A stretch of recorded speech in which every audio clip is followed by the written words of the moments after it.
Sur les réactions qui ont été enregistrées suite à cette violence contre un avocat, il y a des organisations de défense des droits de l'homme qui indiquent que bien que, parce qu'il faut quand même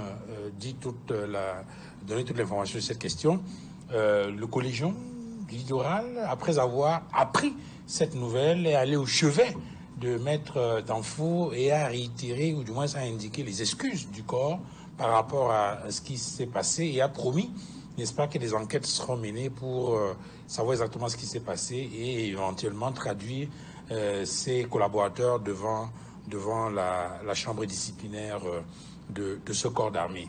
Mais reste que on est quand même dans une situation où on parle de lutte contre la torture et on a ces cas de violation qui se multiplient. Le bâtonnier de l'ordre, on l'a écouté sur les antennes d'Equinox, il était très courroucé. D'ailleurs, il a dit que trop, c'est trop. Et que cela ne suffit plus seulement de demander les excuses. Il faudrait qu'il y ait des mesures fortes qui soient prises. De votre point de vue, qu'est-ce qui peut être fait pour faire reculer cette barbarie, notamment perpétrée par des hommes en tenue? Duval, merci pour la question. Vous avez dit que pour avoir l'information complète, est-ce qu'on peut avoir les dernières informations sur le gendarme en question aussi? Son patron est allé au chevet du torturé. Vous avez les dernières informations de ce gendarme aussi? C'est qu'il faudrait aussi les donner. Si vous les avez, partagez avec nous. Bon, il me semble qu'effectivement, il a été placé en garde à vue.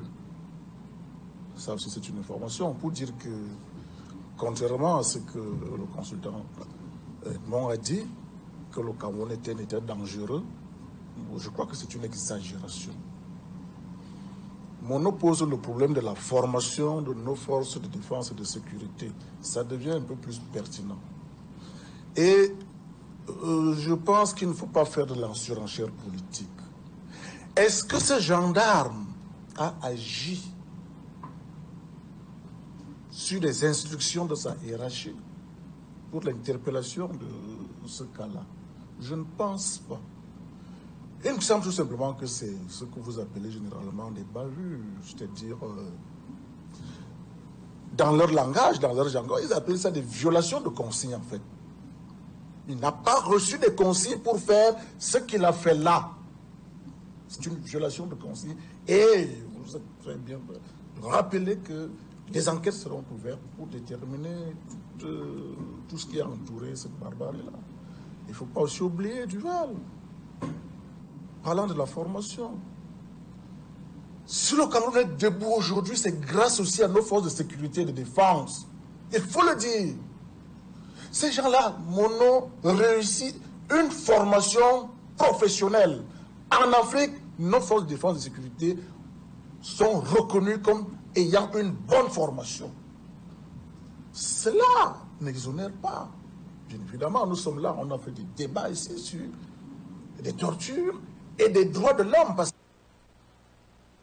qu'en fait, c'est des droits de l'homme qui sont sous-achants aussi. Là. Même dans des pays suffisamment développés, démocratiques, la question de l'homme se pose toujours. Il y a toujours des instances qui veillent sur le respect des droits de l'homme. Il y a également des instances qui réprimandent également des cas de violation des droits de l'homme, même dans ces grands pays-là. Mais le Cameroun qui s'est engagé sur cette voie, c'est-à-dire respecter les droits de l'homme, ratifier les conventions, tout ce qu'il y a fait là, et que ce genre de cas se pose, nous ne pouvons que dire que, mais voilà, c'est d'ailleurs nos enfants, ce sont nos frères. Et ne faisons pas comme si ces enfants-là, ces gendarmes-là, ces policiers-là, viennent d'une autre planète. Qu'ils viennent là avec leur terre, avec leurs émotions. Il a parlé un peu de processus sociologique. Ils ont aussi leurs difficultés qui peuvent faire en sorte que lorsqu'on les comprenne, on peut comprendre. Mais le plus important ici, c'est que l'État ne torture pas les avocats. L'État ne torture pas ses citoyens en tant que tels. Parce que tous sont égaux devant la loi. Tout le monde est justiciable. Il a encore dit, mon nom. Le tribunal militaire est là pour ça. Et je vais vous dire moi-même qui vous parle là. J'ai eu à traîner un ancien commandant de brigade de la région du Centre, ici au tribunal militaire. Le problème est pendant là-bas. dans les mêmes conditions. Est-ce que j'aurais eu besoin aussi de balancer ça dans les réseaux sociaux? Qu'est-ce qui se passe en fait? Un commandant de brigade qui envoie 3 de ces éléments il y a 1 an, allez arrêter. C'est-à-dire à la demande d'un voisin, à mon beau-frère directement, d'aller l'arrêter, de le torturer pour une histoire de cacaoyère. Jusqu'à mettre des coups de feu en l'air. Ils l'ont torturé, il y a tout et tout et tout.